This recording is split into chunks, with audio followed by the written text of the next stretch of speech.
Over 1 in 2 young people are unemployed in South Africa, and the overall jobless rate stands at 27%.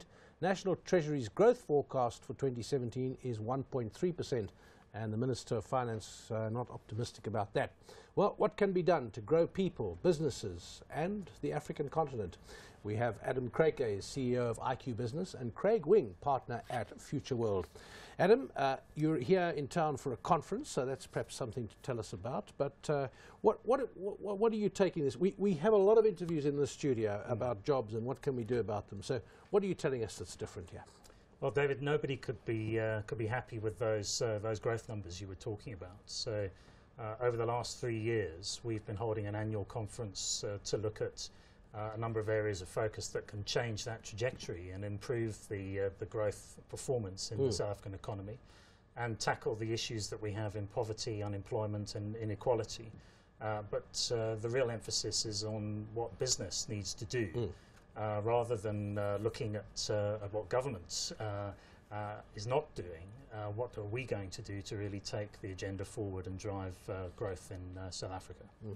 Well, Craig, you'll be on the lineup, and your bio says you're an engineer by qualification, entrepreneur by passion, and a Googler by spirit. Right. I like that. So what are you going to be bringing to the conference? So really it's a lens about the future. I think part of the growth conference is saying, where are we relative to the NDP in 2030, and what are some of the potential scenarios where we could be if we don't do anything?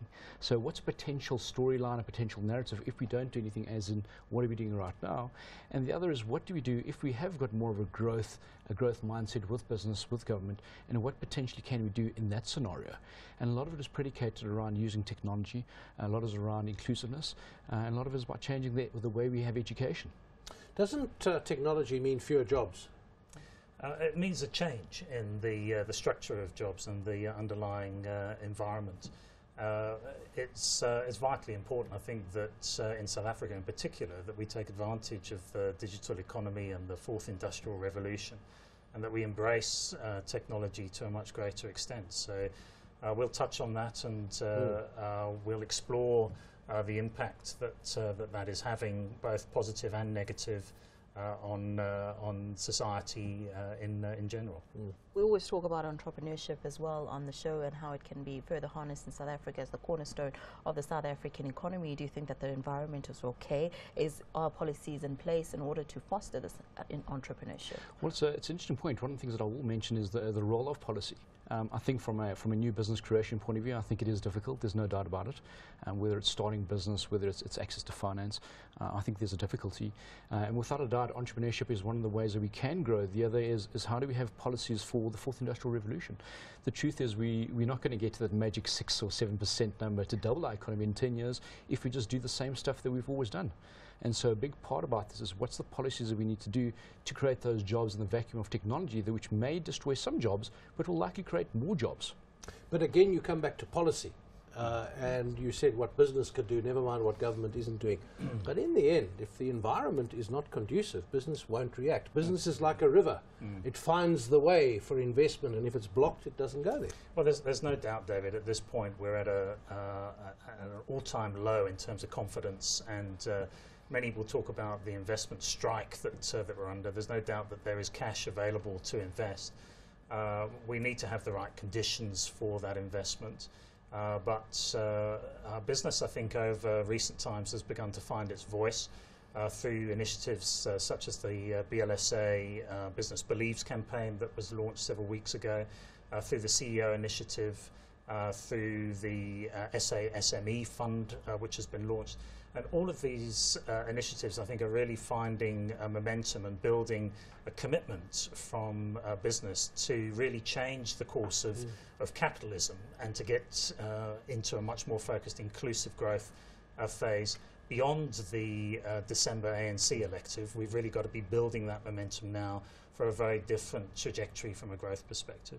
I want to ask Craig, give us an example of the kind of stuff you're talking about. where you're looking at a new way of looking at things, Sure. new ways of doing things. Give us an example of. Sure. So what I'm going to be touching on is what are some of the drivers of change and what are the indisputables. So one is, for argument's sake, is we can't stop the march of technology, as you said before, right? What's the role of technology and how do we use this? Do we say that we're going to have a prohibitive policy and a way of doing things to say, well, we will stop technology in some way to protect jobs, or we will say we'll run with it and we'll say how do we create the space for these jobs to be created? So we'll talk on that. We'll talk around the role of education and the current education system. That comes through in the report as well very strongly. But I'll also touch on population, demographic numbers, as well as urbanization. And so it really will be a play in terms of saying doing nothing increases our unemployment rate to probably close to the 30% mark. And that's scary because it's not just that, but it's things that, as we see, people are living longer and longer. So what happens for the South African populace when we start living, you know, beyond the 58, 60, maybe to 100, maybe 120? What does that mean for us from a social perspective around grants, etc.? So how do we craft that kind of narrative?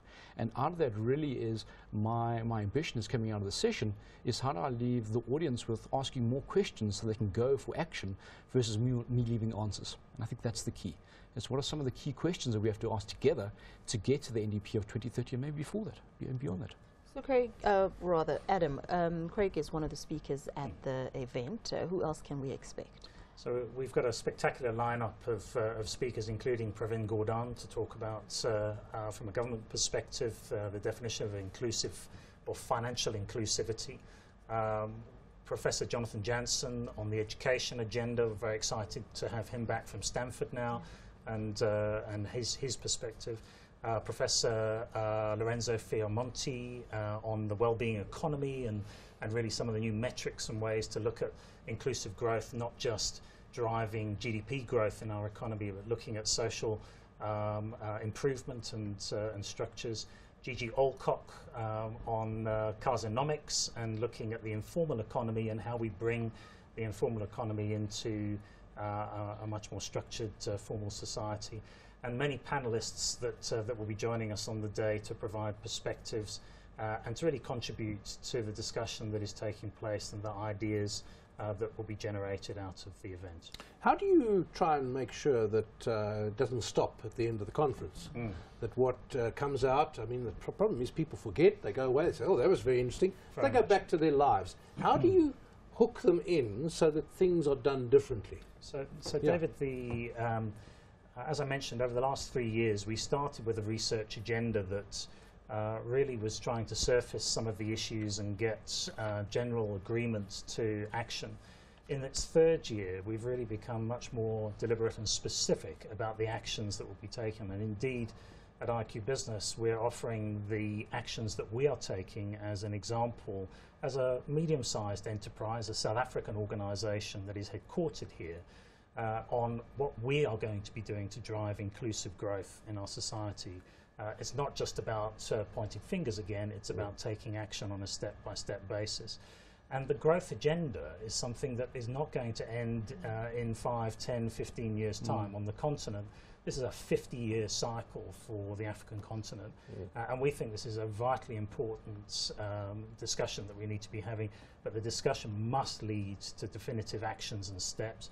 And we'll be recommending that we adopt some of the best practice out of business, which really is driving great results through agile principles and culture that we're actually suggesting to government. That government needs to really adopt a much more agile approach to the way that we execute the National Development Plan and other initiatives, for example. I hear you agreeing with whatever Adam is saying when it comes to growth and some of the action points that need to be taken. I mean, I think what really encompasses this whole thing is what's the vision of the country? And I'm firm on this. When we came out, the apartheid, we were the Rainbow Nation, and you didn't have to be explained to anyone. That's where we were, and so we all acted towards that point. But what are we now? What's the South African vision in 2017? I don't know what it is. And because of that, we have no singular direction. My ambition, my hope is coming out of this is perhaps we can start the conversations to refine what is the vision for South Africa for 2030 over and above what it says on a piece of paper. More importantly, what does it mean to be South African, and how do we start doing everything where, as a citizen, we can measure ourselves against that common purpose, that common vision? And I think that's the key in terms of how we carry this forward. Well, wish you well for that conference. That's Adam Craker, CEO of IQbusiness, and Craig Wing, partner at Future World.